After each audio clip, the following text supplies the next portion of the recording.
मैं election commission जी से जो है रिक्वेस्ट करता हूँ, विनती करता हूँ कि देश को उस मोड़ पर ला के मत खड़ा कर देना जिससे कि देश पूरा रोड पा जाए। जो हाईजैक करके दिखा रहे हैं हमारे कुछ एक्टिविस्ट हैं, आप उनको ये मशीन प्रोवाइड कर दीजिए 50, पता चल जाएगा कि हैक होती कि नहीं होती। गांव-गांव में बोल रहे हैं, पूरा हिंदुस्तान बोल रहा है, फोन आते हैं हमारे पास कि फौजी भाइयों आप मशीन को बंद करवा दीजिए, मोदी बिल्कुल नहीं जीतेगा, हमने वोट ही नहीं डाले, हमारे को चाहे फांसी हो जाए, हमें कोई परवाह नहीं है, हम नाक बंद कर देंगे सरकारों का अगर ईवीएम मशीन को दोबारा चला तो। इन नेताओं को देश में ही नहीं विदेश में भी छिपने की जगह नहीं छोड़ेंगे। और जब 28 लाख सैनिक जब छाती पर चढ़ेंगे ना, इस दिल्ली की छाती पर, इनको जान बचानी भारी हो जाएगी। इलेक्शन कमीशन महोदय आपसे विनती है मेरी, बाद में मत करना, हल्के में मत लेना फौजियों की धमकी को। मोदी साहब ने कुछ नहीं बख्शा, पूरा देश तबाह कर दिया। इस वक्त 1.5 लाख युवा जंतर मंतर पर हैं, अपनी नौकरी के लिए सरकार से मांग रहे हैं। ड्राइवर की बात कर ले, किसान की बात कर ले, जवान की बात कर ले, हर कोई सड़क पर है। और इस वक्त एक और मुद्दा है जो ईवीएम है, और सुप्रीम कोर्ट के वकील से लेकर युवा, जवान, किसान, हर कोई ये मुद्दा उठा रहा है। क्या कहेंगे सर? चुनाव आयोग कह रहा है कि ईवीएम हैक ही नहीं होता, आप लाइव हैक करके दिखा रहे हैं। चुनाव आयोग कहता है कि बिना छेड़छाड़ किए हैक करके दिखा दो। क्या इलेक्शन कमीशन से मैं इतनी विनती करना चाहूँगा, क्या उस मशीन को बिना टच करके वो इलेक्शन कमीशन में यूज़ करते हैं क्या? उसको तो सेट करके ही इलेक्शन कमीशन में चुनाव में लेके जाया जाता होगा। तो कुछ नहीं है, मैं इलेक्शन कमीशन जी से जो है रिक्वेस्ट करता हूँ, विनती करता हूँ कि देश को उस मोड़ पर ला के मत खड़ा कर देना जिससे कि देश पूरा रोड पा जाए। हाथ जोड़ के प्रार्थना है महोदय कि इस मशीन को आप हटा लीजिए, आप मशीन आप दे दीजिए, आपकी मशीन दे दीजिए। जो हाईजैक करके दिखा रहे हैं हमारे कुछ एक्टिविस्ट हैं, आप उनको ये मशीन प्रोवाइड कर दीजिए 50, पता चल जाएगा कि हैक होती कि नहीं होती। अगर आप कहते हैं कि बिना हाथ लगा करके, अरे तो इलेक्शन जब चुनाव में मशीनें लेके जाई जाती हैं तो क्या उसको बिना हाथ लगा के लेके जाई जाती हैं? उनका प्रोग्रामिंग पूरा सेट किया जाता कि नहीं किया जाता? उस प्रोग्रामिंग के अंदर ही इसको कर दिया जाता सेट कि किसका कितना वोट जाएगा। मोदी जी कह रहे हैं कि ये सब एजेंडा फैलाया जा रहा है, जनता तो हमें प्यार दे रही है। जब पूरा देश के अंदर जब अविश्वास पैदा हो जाता है तो सरकार का और इलेक्शन कमीशन का ये दायित्व बनता है कि आपके प्रति कोई जो है ऐसा भाव पैदा ना हो जाए कि विश्वास ही खत्म हो जाए इलेक्शन कमीशन से, ताकि लोग पूरा देश खड़ा हो जाए। तो वो आपको उस टाइम सिचुएशन हैंडल करना दुर्लभ हो जाएगा, इसलिए पहले से ही जाग जाना आपको उचित रहेगा। ठीक है, कहाँ कोई सड़क पर आ रहा है, तमाम चार जनता और कुछ आएगा बेटा, देश आएगा, लेकिन दुर्भाग्य यह है कि देश की 80 करोड़ जो जनता बेचारी 5 किलो राशन पर निर्भर है, वो दिल्ली में कैसे आएगा? गांव-गांव में बोल रहे हैं, पूरा हिंदुस्तान बोल रहा है, फोन आते हैं हमारे पास कि फौजी भाइयों आप मशीन को बंद करवा दीजिए, मोदी बिल्कुल नहीं जीतेगा, हमने वोट ही नहीं डाले। लेकिन बार बार वही होता है।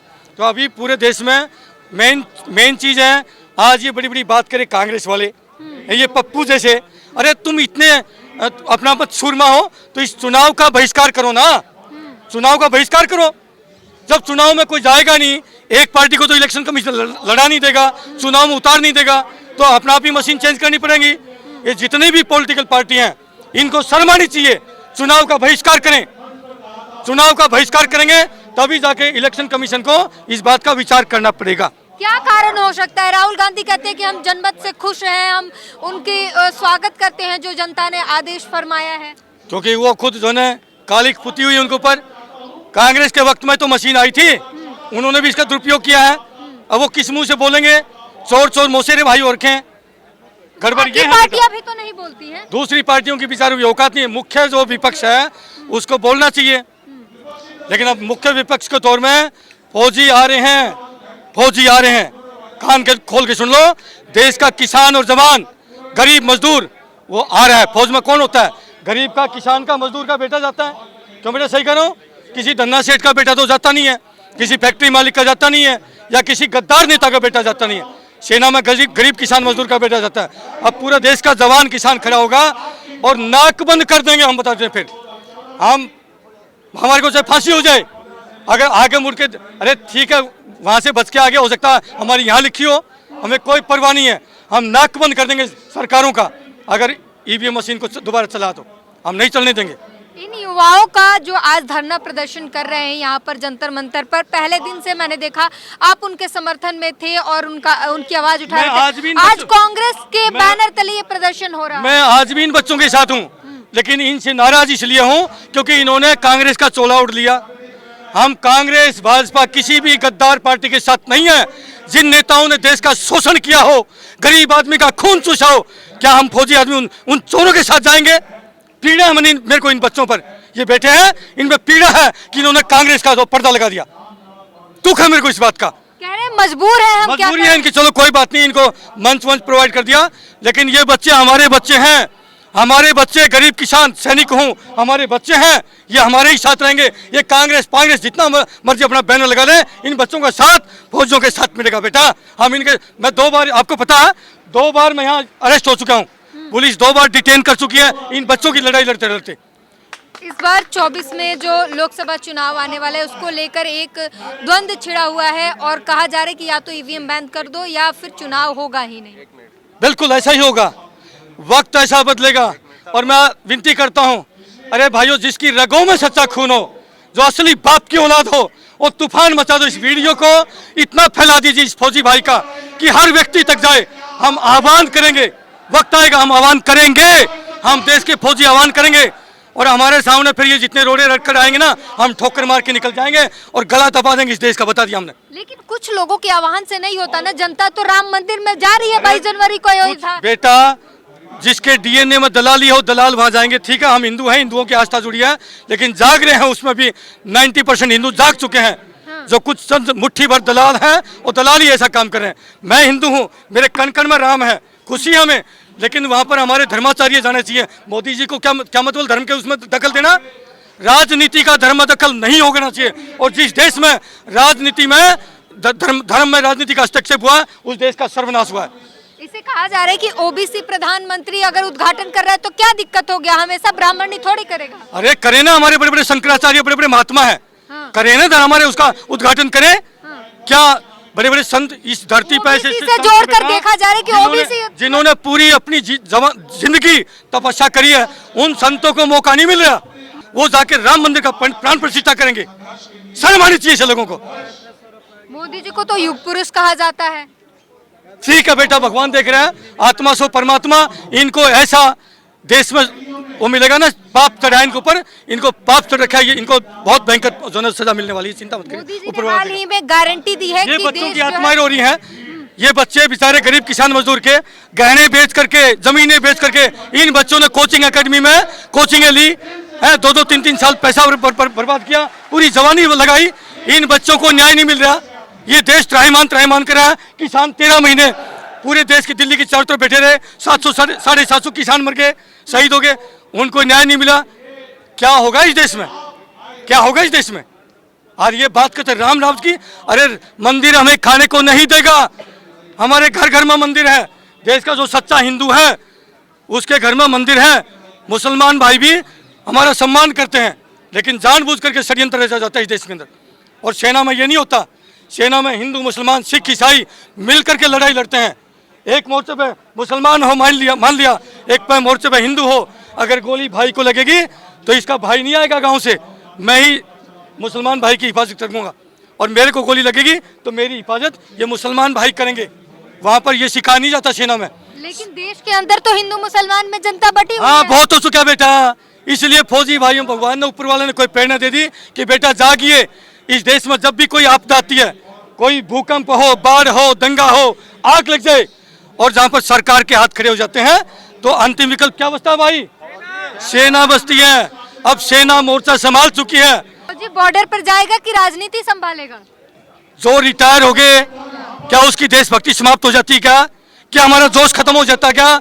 अरे बेटा, 80 साल का भी फौजी अगर आज लड़ाई हो जाए तो बॉर्डर पर जाने के लिए हम तैयार हैं। तो हमारा जोश खत्म नहीं होता, हमारी देशभक्ति खत्म नहीं होती। तो रिटायर्ड सैनिक इस देश को बाहर, जब हम बाहर से संभाल सकते हैं तो अंदर से संभाल सकते हैं कि नहीं संभाल सकते? अंदर से भी संभालेंगे। मजाल है इस देश के अंदर एक भी भ्रष्टाचार हो जाए। इसलिए आज फौजी खड़े हो चुके हैं। पूरे हिंदुस्तान के फौजी महाराष्ट्र से हैं, तो साहब गलत तो नहीं कह रहा हूँ? पूरा हिंदुस्तान का फौजी और किसान उसमें सब आ गया। क्योंकि फौजी गरीब किसान मजदूर का बेटा होता है। पूरा हिंदुस्तान का वर्ग आ गया, छोटा दुकानदार, छोटा व्यापारी, ड्राइवर, पूरा हिंदुस्तान सैनिकों के साथ है और हमारा अटूट विश्वास करता है। सैनिकों ने कभी देश का सिर झुकने दिया क्या? कभी सिर झुकने दिया सैनिकों ने? जब भी आपदा आई है अपने प्राणों की बलि चढ़ा करके देश का सिर ऊंचा रखा इन फौजियों ने। अब बारी हमारी है, क्योंकि वहां की लड़ाई हमारे हाथ की थी और यहाँ की लड़ाई देश की हाथ की है। मैं अपना नंबर छोड़ता हूँ 8368002355। अगेन प्रार्थना मेरी, इस वीडियो को ज़्यादा से ज़्यादा फैलाएं और फ़ोन करना साथियों, जो सच्चा माँ का सपूत है और कुछ करना चाहता है वो ज़रूर फ़ोन करना मेरे साथ, मेरे पास। आधी रात को भी फ़ोन करेंगे। हिंदुस्तान में तहलका मचेगा, तहलका। इन नेताओं को देश में ही नहीं विदेश में भी छिपने की जगह नहीं छोड़ेंगे। 354 करोड़, बेटा सुनो ध्यान से, 354 करोड़ एक नेता के घर में छापा लगता है। 40 मशीनें, कितनी? 40 मशीनें दिन रात लगी रही, पैसा समाप्त नहीं होता नेताओं का। क्या आग नहीं लगनी चाहिए आप लोगों को? आग नहीं लगनी चाहिए क्या? आग लगाने के लिए हम आए हैं। इस देश के एक एक भाई के अंदर, नौजवान के अंदर आग लगेगी, आग। इन नेताओं को, हरामखोरों को छिपने की जगह नहीं मिलेगी, क्योंकि राजनीति सेवा का प्लेटफॉर्म है। तुमको ही नहीं, तुम्हारे बाप को भी करनी पड़ेगी। प्रधानमंत्री अभी गारंटी दे रहे, कह रहे हैं कि तीसरी सरकार में जो तीसरा अर्थव्यवस्था बनाकर छोड़ेंगे भारत। कोई गारंटी नहीं, उसने तो बड़ी बड़ी गारंटियां दी है। क्या गारंटी हुई कि पूरी 100 स्मार्ट सिटी बन गए? क्या बताइए, 100 स्मार्ट सिटी बन गए क्या? एक ही बता दीजिए मेरे को। बहुत सारे काम किए थे, 15 लाख आगे क्या? ये गारंटी पार्टी, ये जुमला है, ये जुमले पुमले सब फेल हो चुके हैं। ये फ्यूज कारतूस हैं, जब एक बार गोली चल जाती है तो दोबारा नहीं चलती। मोदी जी आपके जुमले सब खत्म, जब आपके जितने ब्रह्मास्त्र थे सब समाप्त हो चुके हैं। आपके तुनीर में जितने वाहन थे सब खत्म हो गए। अब आपका कोई जुमला नहीं चलेगा, देश नकार चुके आपको। क्यों मैं सही कर रहा हूँ? सही कर रहा हूँ? कुछ नहीं है। राम मंदिर तो बेटा हर गांव में 10-10 राम मंदिर है। इस देश में मंदिरों की कमी है क्या? इस देश में मंदिरों की कमी है क्या? नहीं है कमी। ये ड्रामा पूरा देश देख रहा है बेटा, पूरा देश। ये ड्रामा चलने वाला नहीं है। कुछ दलाल है, कुछ दलाल है जो माहौल बनाने में लगे हैं। इनका माहौल फ्लॉप होगा बेटा, फ्लॉप। ये मेरी आत्मा की बात है, मैं कोई दिमाग से नहीं बोलता हूँ, आत्मा से बोलता हूँ। आपकी लोकसभा में किसकी जीत होगी, कौन आएगा इस बार? जवान की, किसान की। जय जवान जय किसान जो नारा था वो साक्षात्कार होगा, होगा। क्यों भाई, होगा कि नहीं होगा? होगा। जय जवान जय किसान, लाल बहादुर शास्त्री जी ने नारा दिया था, जय जवान जय किसान। अब वो नारा साक्षात्कार होने का वक्त आ चुका है। हर चीज का वक्त होता है, वक्त आ चुका है। अब नेताओं की शामत आ चुकी है। नेताओं के जनता पीछे, पिक्चरों में सीन होता है ना, जैसे जनता जूता चप्पल लेके पीछे पीछे भागती है, वो हाल अब होगा, देश में होगा। होगा कि नहीं होगा? नेताओं को जान छिपानी मुश्किल हो जाएगी। होशियार हो जाओ बेटा। ये फौजी बेटा आगे हिम्मत है तो रोक के दिखा दो, फौजियों को रोक के दिखा देना। ईवीएम जब तक बैन नहीं होगा कैसे? मैं फिर कह दिया, हिंदुस्तान के 28 लाख सैनिक मैदान में आ चुके हैं, और जब 28 लाख सैनिक जब छाती पर चढ़ेंगे ना, इस दिल्ली की छाती पे, इनको जान बचानी भारी हो जाएगी। मैं बता दिया। इलेक्शन कमीशन महोदय आपसे विनती है मेरी, बाद में मत करना, हल्के में मत लेना फौजियों की धमकी को। हम ये बाकी राहुल पाउल ओनिया सोनिया और ये क्या बोलते हैं ना, केजरीवाल हम नहीं है, हम फौजी हैं। हमारी कही हुई जुबान, हमारी गर्दन जाए लेकिन हमारी जुबान नहीं जाएगी। साला अरे मर जाएंगे, बॉर्डर पर मर जाते हैं, यहाँ ही शहीद हो जाएंगे हम, मर जाएंगे, कोई फर्क नहीं पड़ता। लेकिन मन में ठान लिया ना, इनको भारी पड़ जाएगा, बता दिया, बिल्कुल भारी पड़ेगा। आने वाले समय में भारत भ्रष्टाचार मुक्त हो जाएगा। होगा बेटा, होगा, होगा। और ये वर्दी पहन रखी ना, कसम इस वर्दी की, अगर इस वर्दी को दाग लग जाए तो हमको कीड़े पड़े, अगर इस देश को दाग लगने दे तो देश के लोग हमें, अगर ये वर्दी फैल होगी ना बेटा, उस दिन हमें माफ नहीं करेंगे। हम राजनीति करने नहीं आए, देश में राजनीति बहुत हो चुकी है, अब देश नीति होगी, देश नीति। एक आज गरीब आदमी के घर में 2 वक्त की रोटी के लाले पड़ रखे हैं। अरे किसी के घर में जाके देखो 100 का नोट नहीं मिलेगा, और इन गद्दारों के घरों में अरबों खरबों संपत्ति पड़ी है। बेटा छीन करके तुम्हारी संपत्ति को गरीबों में ना दे, हमारा जुमला नहीं है, हमारी गर्दन जाए लेकिन हम करके दिखाएंगे। यहाँ पर युवा नारे लगा रहे हैं, वर्दी दो या अर्थी दो। बिल्कुल ठीक बात है। इन बच्चों की क्या करें? इन बच्चों ने 4 साल 5 साल अपनी जवानी का दिया है, पीछे कमर पे टायर बांध करके इन्होंने दौड़ा है, उस मुकाम तक पहुंचना, हजारों बच्चे आते हैं, लेकिन उस हेडल्स पार करके उस मुकाम तक पहुंचना इतना आसान काम नहीं है। 500 बच्चे भागते हैं, उसमें से 2 बच्चे रखते हैं, 500 बच्चों में से 2 बच्चे छाड़ते हैं। ये वो करीम खड़े हैं, ये जितने बच्चे नहीं है, ये इस हिंदुस्तान की करीम है, करीम। और ये बच्चे परेशान है? समझ में आया? सारे हमारे चीन को डूब के मर जाना चाहिए। और राजनाथ जी, आप राजपूत हैं, आपके अंदर मुझे नहीं लगता राजपूती खून है। आपको शर्म आना चाहिए कि आप मोदी के दलाल बने बैठे हो, शर्म आना चाहिए आपको। ये बच्चे बेचारे, पूरा हिंदुस्तान, हाँ जी आपको देंगे, आपको बिल्कुल आपका पूरा किया जाएगा। राजनाथ जी, जुबान होती है मर्द की, आप मर्द तो नहीं हो सकते, आप मर्द नहीं हो सकते। आपने इन बच्चों को आश्वासन दिया कि आपकी भर्ती पूरी होगी, दिया था कि नहीं दिया था? दिया था ना? सही बोल रहा हूँ, गलत बोल रहा हूँ? आदमी की जुबान होती, जुबान। और राजनाथ जी, अगर जुबान नहीं तो कुछ भी नहीं, मैं कहता हूँ कुछ नहीं है। कोई बेटा विनाश काले विपरीत बुद्धि, इनकी बुद्धि पर पत्थर पड़ चुका है। कहते ना, जब गिद्दड़ की मौत आता है तो गांव की तरफ भागता है। किसानों से पंगा, नौजवानों से पंगा, फौजियों से पंगा। हम भी 11 महीने से बैठे हैं, हमारी भी बात नहीं सुन रही। 99% फौजी, क्योंकि नकली राष्ट्रवाद की बात करते थे, फौजी तो असली होता है, तो इनको लगा था कि राष्ट्रवादी सरकार है, इसका साथ देना चाहिए। हमने भरपूर साथ दिया भाई। रिवाड़ी में रैली हुई, 5-6 लाख फौजी इकट्ठे हुए, वहीं से मोदी जी के सिंहासन की नींव रखी गई थी। लेकिन मोदी जी अब नहीं सुन रहे, इसलिए कहते नहीं कि गिद्दड़ की मौत आई थी, गाँव की तरफ भाग रहे हैं। मोदी जी तो बॉर्डर पे जाके लोगों का साथ देते हैं। हाँ बेटा, वो ड्रामा है, वो ड्रामा है। अग्निवीर पैदा किया। सुन लो, हाँ इसलिए करो, इसलिए अग्निवीर पैदा कर दिया। फौज का सम्मान करते तो अग्निवीर योजना नहीं लेके आते। अग्निवीर अच्छी नहीं है क्या? क्या बात कर दिया, क्या बात कर दिया अग्निवीर।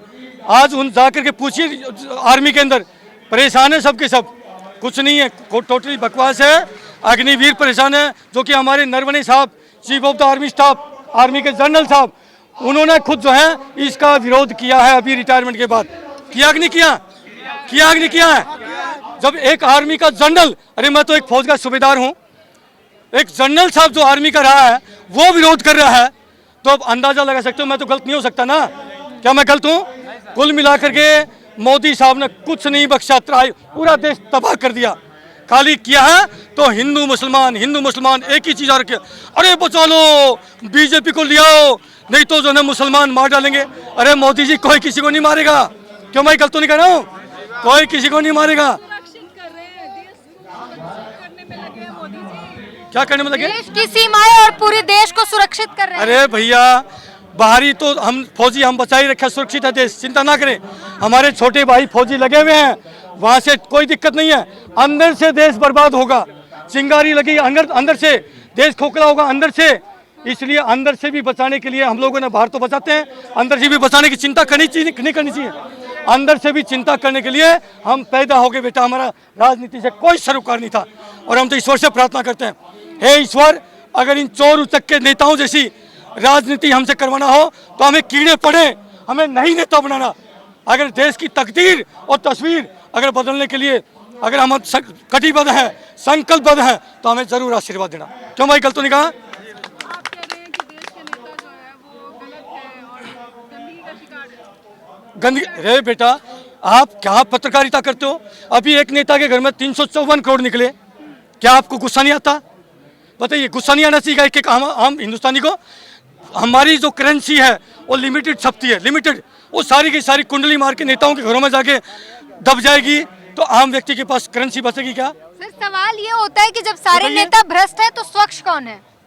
नेताओं की बात करो, जनता हमारी बहुत बढ़िया है इस देश की।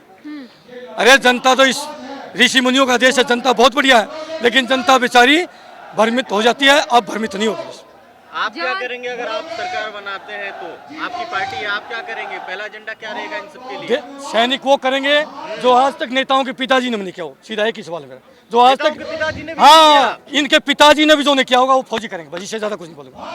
अब मैं क्या बोलूँ, कितनी चीजों में बदलाव करेंगे वो क्या बोलूँ, इसमें लंबा समय लगेगा, लंबी फहरिस्त है। देखिए बेटा, वक्त बदलता है, थोड़ा बहुत जो भी हुआ वो अच्छे लोगों के कारण हुआ। हर पार्टी में अच्छे लोग होते हैं 2-4%, सर्वनाश नहीं होता कभी भी, अच्छे लोगों का बीज नाश नहीं होता। अच्छे लोग 2-4% हैं उनमें, उनकी चलती नहीं है, हाँ उनकी नहीं चलती। भ्रष्ट ज़्यादा है, भ्रष्ट 90%, अच्छे लोग 10%। इसलिए एक पूर्ण रूप से बदलाव आएगा। राम मंदिर का आमंत्रण ठुकराना कितना सही? किसने ठुकरा दिया? अरे मल्लिकार्जुन खड़गे ने चार में से 3 शंकराचार्य जी ठुकरा चुके हैं। आप बाकी की बात छोड़ दीजिए, जो कि हमारे धर्म सत्ता के प्रधानमंत्री हैं। 4 प्रधानमंत्रियों में से धर्म सत्ता के प्रधानमंत्री शंकराचार्य, जिसको हम शंकराचार्य कहते हैं, 4 में से 3 ठुकरा चुके हैं और विरोध में हैं। भट्टाचार्य उनका कहना है कि जो नहीं जाएगा आमंत्रण पे और जो नहीं जाएगा राम मंदिर में तो वो निचली जाति का है और कुछ जाति के नाम भैया जाति सूचक बेटा, करके अगर इस प्रकार की बात अगर एक संत होकर के ये बात कहते हैं तो इस जन्म में तो आंखों से भगवान अंधा कर दिया और वहाँ मठाधीश पर बैठ करके अभी इस प्रकार की बात करेंगे तो हो सकता है अगले जन्म में इससे भी भयावह कोई पैदा हो। मांगे उठ रही हैं उनकी। कोई बात नहीं, जो सत्ता पक्ष की जो अच्छा संत होता है वो सत्ता पक्ष की पैरवी नहीं करता, तो उसकी दलाली नहीं करता। क्या आप मानते हैं कि आधी अधूरी प्राण प्रतिष्ठा मोदी जी करवा रहे हैं? हाँ बिल्कुल सही। अरे जब कोई मंदिर, कोई हमारा घर बनाते हैं, क्या अधूरे घर में कोई शिफ्ट होता? क्या घर की भी पूजा याचना होती है, घर का पूरा हवन सब कुछ होता है। अधूरा मंदिर क्योंकि चुनाव नजदीक है, मोदी जी को और काम तो किया नहीं, पूरा देश परेशान है, बच्चे परेशान है, किसान परेशान है, सैनिक परेशान है, अब काम हुआ नहीं तो उनको कुछ न कुछ तो ड्रामा करना है ना। तो आपने सुना किस तरीके से जो है जवान और किसान जो है इस वक्त अब अपनी लड़ाई लड़ेंगे और यहाँ पर आप देखें तो बड़ी संख्या में युवा उपस्थित हुए हैं और साफ साफ जो है कहा जा रहा है कि इस वक्त खुश कौन है देश में, युवा, किसान और बेरोजगार तमाम जो है ऐसे लोग हैं जो सड़कों पर उतर चुके हैं और इनकी साफ बगावत है कि 23 जो आने वाला लोकसभा चुनाव है इस 24 में उसमें मोदी को खदेड़ कर भगाने का काम करेंगे। पूरी बातचीत पर अपनी प्रतिक्रिया जरूर दीजिए। कैमरामैन आशीष के साथ ब्यूटी गिरी, नेशनल दस्तक। नेशनल दस्तक की आपसे गुजारिश है कि अगर इसको बचाना चाहते हैं तो नेशनल दस्तक को सब्सक्राइब करने के लिए रेड कलर के सब्सक्राइब बटन को दबाएं, फिर बेल आइकन की घंटी दबाएं। नेशनल दस्तक को बचाने के लिए बहुत जरूरी है कि हर खबर को शेयर करें, लाइक करें, कमेंट जरूर करें।